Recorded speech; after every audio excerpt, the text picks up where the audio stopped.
todos e todas. É uma grande satisfação estar aqui com vocês, participando do Fórum Inovação e Saúde. Parabenizo ao Dr. José Vilar por essa grande iniciativa que é o FIS, onde oportuniza colocarmos juntos grandes feras aí do setor de saúde, compartilhando conhecimentos. Quero agradecer aos meus convidados ilustres e especiais, Daniel Balaban, nosso parceiro, representante das Nações Unidas no Brasil, do Programa Mundial de Alimentos, que vai nos trazer todo um enfoque em relação à fome e à desnutrição no Brasil, e ao Dr. Dan, médico especialista em nutrição enteral e parenteral, responsável pelo maior congresso de nutrição da América Latina, o Ganepão, que estará conosco também colocando os impactos que a desnutrição tem no sistema de saúde. Sabemos, o nosso painel tem como foco nutrição e saúde, tratando do impacto da fome e desnutrição. E nós temos ouvido falar muito, né, da questão da fome, principalmente nesse período de pandemia. O Programa Mundial de Alimentos estima que em 2020, 270 milhões de pessoas passaram a sofrer de insuficiência alimentar aguda. Esse é um dado totalmente alarmante e preocupante. E eu começo, então, o nosso painel passando a palavra para o Daniel, para que o Daniel possa nos falar, Daniel, como que está esse cenário da fome e da desnutrição aqui no Brasil? Bom, Andréia, primeiramente, muito bom dia a todas e todos que estão nos acompanhando. É um prazer estar aqui participando do painel do FIS. Logicamente, Andréia, esse número que você falou, 270 milhões, é um número a mais que trouxe, é o número de pessoas em situação de insegurança alimentar e nutricional, que é o termo que nós colocamos para fome, né, no mundo. Hoje, no mundo, nós temos em torno de 810 milhões de pessoas que agora, neste momento, não têm o que comer para si e para sua família. Isso, para mim, é uma vergonha, porque nós estamos num planeta com tantos avanços tecnológicos e científicos, nós sabemos como resolver este problema. Infelizmente, nós, enquanto seres humanos, nós ainda não decidimos acabar com a fome no planeta. Enquanto não houver uma decisão política dos seres humanos, das pessoas que comandam e também das populações, esse quadro continuará nessa situação, né, se agravando. E é muito triste nós termos esse número tão grande no planeta. E como você perguntou sobre o Brasil não fica atrás. Hoje no Brasil nós temos em situação de insegurança alimentar e nutricional graves, segundo a última pesquisa, em torno de 20 milhões de pessoas no nosso país. Um país tão rico, um país que tem alimentação para todos, que é um dos maiores exportadores de alimentos e de grãos do mundo, né, e que tem uma estrutura agrícola forte. Também é inconcebível que nós estejamos com uma situação como essa, na qual 20 milhões de pessoas estão em insegurança alimentar e nutricional graves, ou seja, são aquelas pessoas que não têm qualquer tipo de alimento agora, nesse instante. Eles vão ter que se alimentar dependendo da boa vontade de pessoas, de seres humanos, de outros seres humanos, de pessoas da sociedade civil ou de empresários que possam ajudá-los a ter um alimento nesse momento.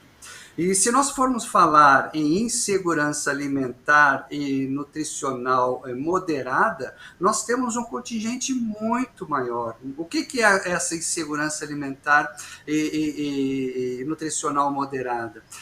São aquelas pessoas que têm ainda acesso a um alimento, mas não é um alimento nutritivo, não é um alimento adequado. A gente chama de aqueles alimentos ultraprocessados, que depois o Dr. Dan pode falar melhor para a gente, que na realidade não são comida de verdade, né? Tem muita química, né? E dando apenas sabores, e que faz com que a pessoa coma para que não sinta fome. A fome é uma dor. A pessoa que tem fome, ela tem dor. Então, quando você coloca alguma coisa no estômago, você para de sentir essa dor.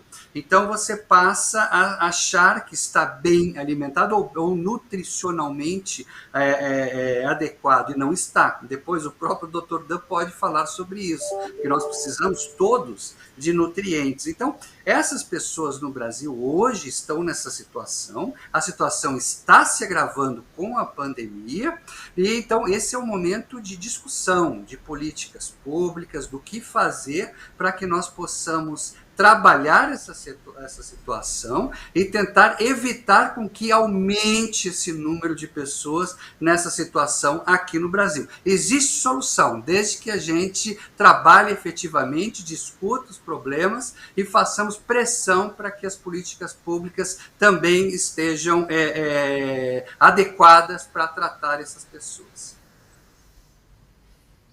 Muito obrigada, Daniel, pela explanação. E, inclusive, é um dos objetivos de desenvolvimento sustentável, né, o combate à fome até 2030, e muito tem se discutido que nós estamos aí longe de atingir essa meta, né, no momento que nós estamos vivendo hoje com esse agravamento. Mas pegando o gancho na questão da desnutrição, a gente sabe que a desnutrição causa impactos na saúde das pessoas. Quais são as principais consequências que a desnutrição traz para a saúde, Dr. Dan? Bem, antes de mais nada, um bom dia a todas, todos. Obrigado, Andréia, pela confiança, lembrança do meu nome. Prazer estar com o Dr. Daniel. Obrigado, Afis. Para responder a sua pergunta, acho que primeiro a gente precisava entender um pouco mais tecnicamente que desnutrição ou subnutrição é a falta de macro e micronutrientes. E entre os macronutrientes, a maior carência é a de proteínas, porque tem maior custo. A falta crônica de proteína prejudica a eficiência de vários sistemas orgânicos, inclusive imunológico, o que quer dizer que a defesa contra infecções cai, assim como existe dificuldade em cicatrização. Eles têm anemia, fadiga, falta de ar aos esforços, alterações cardíacas e renais. Em crianças, nós vamos ter redução do crescimento. E em mulheres, amenorreia e dificuldade de engravidar. E nós não podemos esquecer a fome oculta, ou seja, é uma hipovitaminose por falta de ingestão de frutas, verduras e legumes. No Brasil, eu gostaria de mencionar a desnutrição hospitalar. Em pacientes internados, segundo nossos estudos, 48,1% estão desnutridos e 12,5% graves, segundo esse inquérito brasileiro de avaliação nutricional, o IBRANUTRI. Hoje, no Brasil, em cada admissão hospitalar, em hospital público, nós temos de 28% a 33% de desnutrição, principalmente em idosos. E as causas incluem uma desnutrição primária, que o Dr. Daniel mencionou, esta fome, mas adiciona-se a secundária, que é a doença de base. E teremos a terciária, que é a não consciência do profissional de saúde em relação ao estado nutricional do paciente. E quais são as consequências? Aumento de complicações infecciosas e não infecciosas, maior número de internações, readmissão hospitalar, maior tempo de internação hospitalar, maior taxa de mortalidade, dificuldade de cicatrização nas feridas crônicas, como, por exemplo, úlceras de pressão, redução do peso, índice de massa corpórea e do estado nutricional em geral. Então, os doentes desnutridos, eles têm maior custo médio por internação, quando comparados com doentes não desnutridos. E temos que considerar, por fim, os grupos específicos. São as pessoas que estão em tratamento, por exemplo, de câncer. Nesse caso, a desnutrição piora a tolerância ao tratamento oncológico, o que leva a menor chance de concluir químio e radioterapia, maior perda de peso, maior taxa de hospitalização não planejada e maior tempo de permanência hospitalar. E, em particular, é o grupo de idosos, muito vulneráveis à desnutrição e suas complicações, por diversas razões. Mas eles têm sarcopenia, que é fisiológica, mas que piora com a falta de consumo de proteína. E isso reduz a massa magra. Então, existem números: 18% dos indivíduos acima de 65 anos têm sarcopenia. Isso na Europa. Imagine então aqui entre nós. Além de tudo isso, os indivíduos desnutridos têm apatia, baixa estima e, por fim, uma péssima qualidade de vida.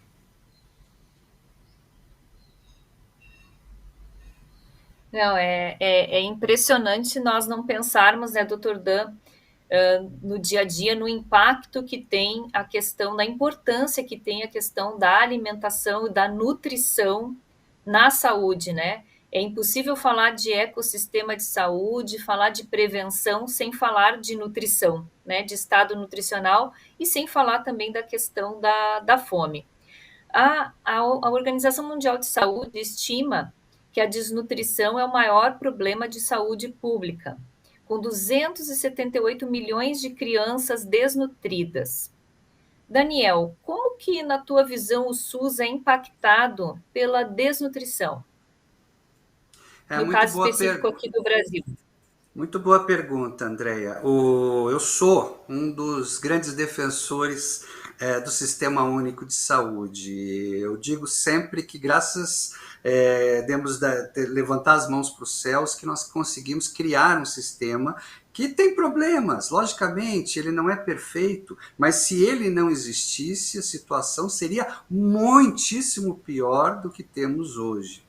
O SUS ele consegue ainda salvar muitas vidas e é um sistema que está presente em praticamente todos os municípios do nosso grande país. Eu digo sempre que esse problema da saúde, de saúde pública, é ocasionado por conta da desnutrição ou da má nutrição, né, como o próprio Dr. Dan falou, ele é um dos fatores que mais ocasionam e que mais dificultam e que mais oneram o sistema de saúde de qualquer país. Eu trabalho muito ajudando outros países do mundo a criarem políticas públicas de combate à fome, de combate à desnutrição. E é muito mais difícil em países onde não tem um sistema de saúde pública. E entre eles eu posso também incluir os Estados Unidos da América, onde nós temos o maior grau de obesidade que existe, né, entre os países. É um país desenvolvido e que não tem um sistema público de saúde e que tem inúmeras mortes ocasionadas pela ingestão de alimentos ultraprocessados ou alimentos que não têm os micro e macronutrientes que o Dr. Dan colocou. Isso tudo leva a doenças. Então, muitas das doenças que hoje nós temos em todos os países são ocasionadas por aquilo que nós ingerimos, porque por aquilo que nós colocamos para dentro do nosso corpo. Então, é importantíssimo que nós entendamos que está na hora de nós começarmos cada um cuidar de si. Nós já temos informações suficientes, nós temos especialistas como o Dr. Dan, o tempo todo explicando o que são os alimentos bons para que nós possamos nos alimentar no dia a dia. Mas também tem aquela gama de população, Andréia, que por mais que escute, ela não tem dinheiro para comprar uma alimentação adequada e rica em proteínas, em micro e macronutrientes, porque é uma alimentação, quer queira, quer não, que é mais cara. Então é mais triste nós termos aqui, por exemplo, no Brasil, não falta alimentos, mas as pessoas não têm acesso a esses alimentos porque elas não têm dinheiro para comprar os alimentos adequados. Então o nosso problema é econômico, né? Muito mais do que problema de saúde ocasionado por problemas na economia. Tudo está interligado. né? É diferente de países nos quais eu trabalho que não tem alimento, porque eles não têm produção de alimentos. Então lá, desde as pessoas que têm, às vezes, um poder aquisitivo maior, eles também não têm o que comprar porque os alimentos não existem. Ao contrário daqui, aqui nós temos os alimentos, mas as pessoas não têm acesso a essa alimentação adequada e isso acaba onerando o sistema de saúde, porque quanto mais pessoas desnutridas, mais oneroso será o sistema de saúde, que tem que tratar com todas essas doenças que o Dr. Dan colocou, com recursos dos nossos impostos. Então é muito melhor nós investirmos na prevenção, tá? Através de políticas públicas de prevenção à desnutrição, do que nós termos depois que investir recursos no sistema de saúde para tratar as doenças oriundas da má nutrição da população. Eu até escutei, Daniel, um especialista falando também, né, dos 3 Cs da fome, né, que seriam regiões de conflito, né, onde não se tem acesso aos alimentos, a questão do C de clima, né, o clima interferindo também na produção de alimentos, que a gente sabe que tem alguns países, né, principalmente na África, que são afetados com isso, a migração da zona rural para os grandes centros, e tem o C de crise, né, que é o que você está falando, que é o nosso caso, né, a questão da geração de renda. É impossível falar em resolver e melhorar a questão da fome e de acesso a alimentos à maior parte da população, a esses 20 milhões de pessoas que você mencionou, sem passar por política pública de geração de emprego e renda, né? Mas, o Dr. Dan, escutando o senhor também falar, o senhor já falou alguns impactos que isso tudo traz ao serviço de atendimento à saúde, né? Mas eu queria que o senhor comentasse, na sua visão, quais são os maiores impactos que isso traz ao serviço de atendimento à saúde e qual é a conduta clínico e nutricional para nós tratarmos a questão da desnutrição, que é impressionante o número que o senhor citou, de 48% dos pacientes internados já terem, né, algum grau de desnutrição, e com certeza isso impacta diretamente no atendimento. Sim, sim. Então, o sistema de saúde, ele vai sofrer porque esses pacientes, eles requerem mais medicamentos, mais antibióticos, ficam mais tempo na UTI, demoram para se recuperar de cirurgias, portanto ficam mais tempo no hospital, e isso tudo custa, mas custa de um jeito que não é dinheiro, porque se ele está no hospital e ele não sai, outro não entra. Então tem 2 custos, tem o custo dele não sair, que custa caro, e o do outro não entrar. Mas pior que tudo isso é a mortalidade, muito maior, 3 vezes maior de pacientes desnutridos que não desnutridos. Isso é um ônus para a família, perde um chefe de família, e perde para a sociedade. A sociedade perde com isso, porque investiu, gastou sem resultado nenhum. Bom, como é que nós podemos cuidar desse problema no hospital? Primeira coisa que temos que fazer é o diagnóstico. Temos que identificar os doentes desnutridos que entram no hospital. Eu falei que 28%, isso é um estudo nosso, publicado por uma das nossas orientandas do nosso laboratório na Faculdade de Medicina da Universidade de São Paulo, onde 28% dos pacientes que entram no hospital das clínicas estão desnutridos. Mas eles não são reconhecidos, porque não há essa consciência nutricional geral. Claro que isso já existe muito bem, em vários lugares, focos, né? Mas isso não é generalizado. Então nós temos que nos esforçar para abrir a consciência nutricional, não só do médico, da enfermeira, do nutricionista, do farmacêutico, mas do doente. O doente tem que saber que ele tem o direito à nutrição e isso faz parte integral do tratamento dele. A partir do diagnóstico, que existem várias ferramentas para se fazer, nós podemos usar terapias nutricionais muito bem estabelecidas. Oral, através de suplementos orais, enteral, através da passagem de sondas que podem ser colocadas no estômago, no intestino delgado, e que vai nutrir com dietas especializadas esse paciente. E mesmo naqueles que não conseguem se alimentar por via oral, nós temos o recurso de fazer uma alimentação venosa, através da nutrição parenteral, que também está muito desenvolvida e feita com segurança. Andréia, importante dizer para nossos ouvintes que o Brasil tem todas essas disponibilidades. O que tem nos Estados Unidos e na Europa, de suplemento, de dieta enteral, de nutrição parenteral, nós temos aqui. Nós temos as ferramentas, nós temos os substratos e nós temos gente capaz. O que acontece então? Por que essa ponte não funciona? De novo, nós batemos no problema custo. Porque tudo isso custa, tudo isso tem que ser investido. Mas eu 100% concordo com o Dr. Daniel no momento que ele diz que a prevenção é o mais importante. Porque se ele já chegasse aqui não desnutrido, nada disso precisaria ser feito, exceto nos doentes que naturalmente complicam traumas graves, queimaduras, infecções sepsis, que precisam mesmo dessa terapia nutricional, como é o caso dos doentes com Covid. Que nós vimos isso acontecer, foi uma explosão de nutrição nas UTIs, os médicos todos perceberam a importância da nutrição nessa hora que os pacientes desapareciam a olhos vistos para quem estava trabalhando lá. Então, existem ferramentas, o mais importante é o diagnóstico e nós temos que seguir esses pacientes dessa maneira.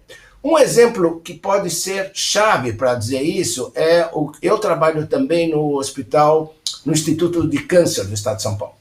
E lá é um dos polos mais importantes de tratamento de câncer do nosso país, público. Muito bom. E se usa as terapias mais modernas possíveis nesse hospital. Só que nós sabemos, por conta do serviço social, que existe uma parcela desses pacientes que não tem dinheiro nem para o ônibus. Então eu pergunto assim, eu sempre me perguntei, e nós lá fazemos toda a terapia nutricional com uma equipe maravilhosa que existe lá. Eu pergunto, você está investindo em quimioterapia, em radioterapia, num paciente que não tem dinheiro para pegar um ônibus, será que ele está comendo proteína? Ainda bem que esse hospital tem um serviço público de dar suplementos orais e dar nutrição enteral para esses pacientes em casos específicos. Mas não são todos. Tanto porque, se você for abarcar toda essa população, não há dinheiro que chegue. Então, são problemas graves, muito bem abordados anteriormente, que tudo vem do antes. Do antes, né? É a prevenção onde que é o foco e não a intervenção que a gente está lá, mas o valor é limitado.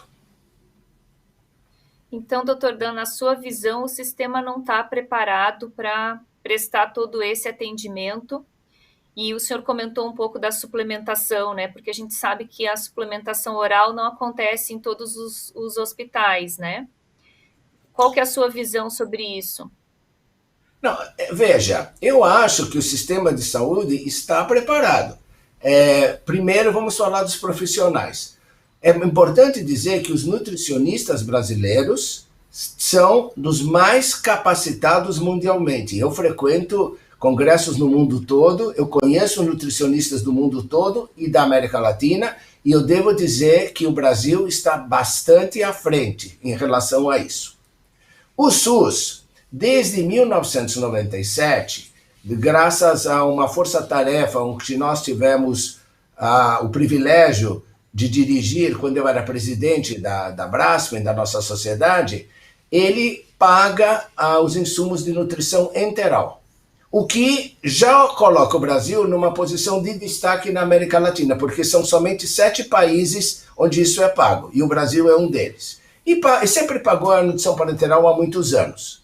O que o Brasil não paga ainda é a nutrição parenteral domiciliar, que é necessária em vários doentes, à medida que os tratamentos de câncer são mais complexos. A nutrição enteral domiciliar existe, embora passe pelas secretarias de saúde por um filtro bastante rigoroso, o que, aliás, é importante porque tem havido abusos, mas o que o Brasil não paga, sob o ponto de vista público, são os suplementos orais.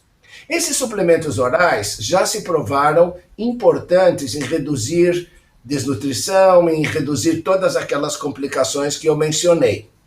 E muitos pacientes não conseguem se alimentar por boca, comida, né, no hospital. Mas eles conseguem beber esses suplementos, que, aliás, estão muito sofisticados. Ontem mesmo eu provei uma sopa salgada, um suplemento salgado, uma sopa de tipo ervilhas, aspargos, uma delícia, gostei muito, achei que, no entanto, o SUS não paga. Já houve um esforço da nossa sociedade, a Braskem, perante a Anvisa, né?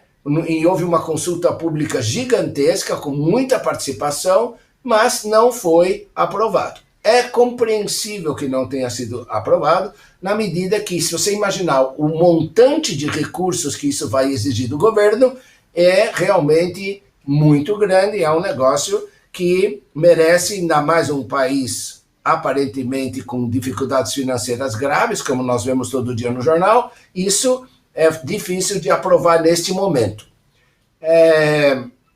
Por fim, o que não quer dizer que não devemos parar de investir nesse aspecto. Temos que continuar, porque um dia a situação vai melhorar e nós vamos conseguir avançar mais um pouco.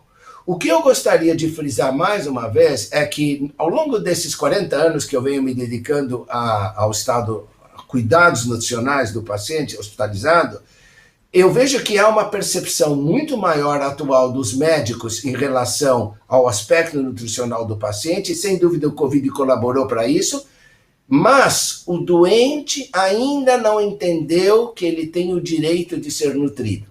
Então, se o doente chegar num hospital e disser, escuta, eu não consigo comer essa comida, o que eu vou comer no outro lugar? Como é que você vai se preocupar com a minha nutrição? O familiar do doente chegar e falar, doutor, esse meu marido não come há 3 dias. Sabe que no Hospital das Clínicas, o tempo médio de jejum dos doentes é de 3 dias? Essa é uma pesquisa que nós fizemos, junto com os nutricionistas do hospital. Quer dizer, é normal para alguém imaginar ficar 3 dias no hospital sem comer. E isso é suficiente para cair a albumina, degringolar o sistema imunológico. Aliás, André, você está precisando emagrecer? Se interna. Não vai ter problema nenhum. Em 3 dias você perde seu peso. Então, o que eu quero dizer é o seguinte, o doente tem o direito de exigir que ele seja nutrido. Eu acho que se nós considerarmos tudo isso, nós vamos progredir muito. Muito bem, doutor Dan. Já está colocando aí, né, o papel, que era uma das perguntas que eu ia fazer para você, né, como que a sociedade em geral pode, né, criar essa consciência, né, de que tem o direito a essa nutrição. Muito bom mesmo, gente. Daniel, e voltando para ti agora, o que a sociedade pode fazer para evitar esse impacto no sistema, na tua visão? Bom, eu não sou da área de saúde, né? Eu estou de enxerido trabalhando, né? Porque eu gosto de políticas públicas e tentar, mas eu acabei aprendendo muito, porque eu trabalho muito, como o Dr. Dan falou, rodeado de nutricionistas que me ensinaram muito. E eu li que o pai da medicina, que é o Hipócrates de Cos, né, na Grécia Antiga, ele dizia, né, que o alimento é o teu maior remédio. Né? Naquela época, você imagina, antes de Cristo ele já sabia disso, que é o alimento que é o melhor remédio. Então, se a gente quer, hoje, em todos os países do mundo, as pessoas sabem que o sistema de saúde pública é muito caro. Os Estados Unidos não têm exatamente pelo preço que seria, quanto custaria um sistema público de saúde. E o Brasil tem um sistema público de saúde, o próprio Dr. Dan falou, que poderia estar mais atuante e fazer mais coisas se tivesse um orçamento ainda mais poderoso e um orçamento ainda maior. Mas eu digo o seguinte, que nós poderíamos ter um sistema de saúde cada vez melhor se nós também tratássemos a nossa dieta como algo número 1 nas nossas vidas. Ou seja, a gente começasse a pensar, né, o que a gente coloca para dentro do nosso corpo.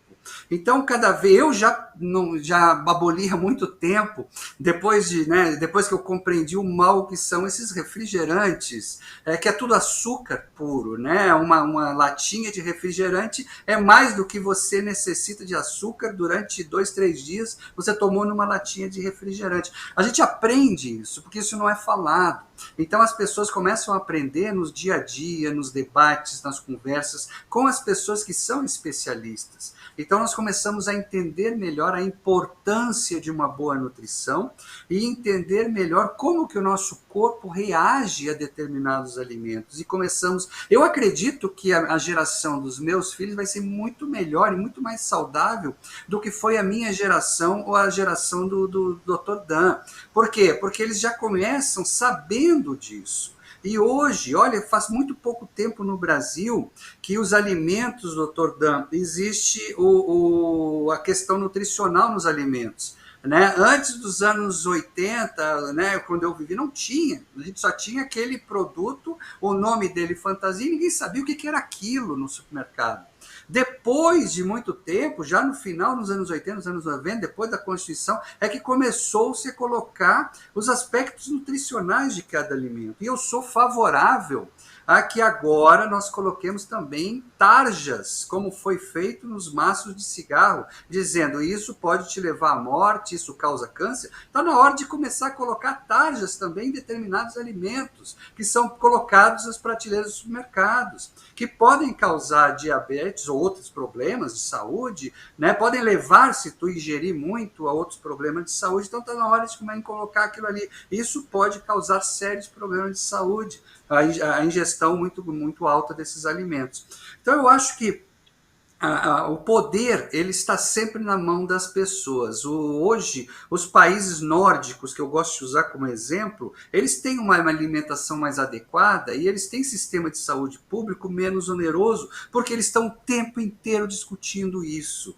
Né? Então, eles tratam da prevenção através da alimentação para não onerar depois, que é muito mais inteligente você prevenir. E eu acho que está na hora de nós, brasileiros, começarmos a trabalhar e falar mais sobre esses temas. Por que existe tanta pessoa desnutrida? Por que existe fome no Brasil? Um país que tem tanto dinheiro, que tem recursos. Por que a gente tem que começar a discutir onde é que vão os recursos do orçamento público, se não para políticas sociais de enfrentamento a essas questões? E isso vem da população. Se a população não começa a discutir, não se importa sobre isso, a decisão fica nas mãos de alguns poucos, que tomam a decisão calcada nos seus interesses pessoais. Então está na hora das pessoas começarem a se inserir mais dentro desse processo e debater mais essas questões e falar. Eventos como esse são extremamente importantes para que a gente esclareça a população, esclareça as pessoas sobre os direitos que elas têm, que muitas vezes elas não conhecem.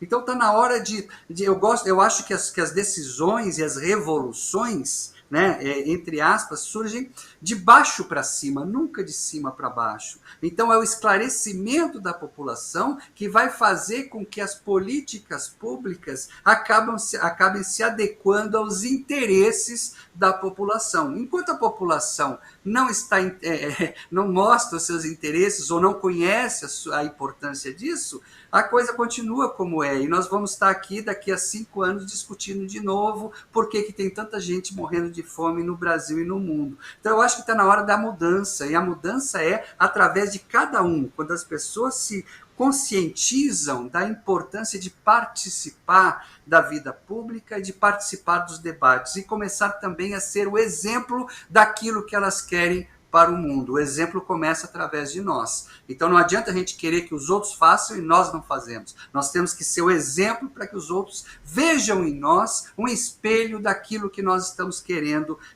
profetizar ou querendo fazer para o mundo. Então, por isso que a população ela tem um papel extremamente importante se ela for bem orientada e bem conduzida. Muito bom, Daniel. A gente poderia ficar aqui escutando você muito tempo. É um tema que traz muitas dúvidas, muitas questões. Nós nem comentamos também sobre a questão da obesidade, né? Que é o outro lado da moeda também. Muitas vezes as pessoas pensam que a obesidade, a pessoa é nutrida porque é obesa e é totalmente o contrário, né? Então, para a gente terminar, infelizmente o nosso tempo está chegando ao fim.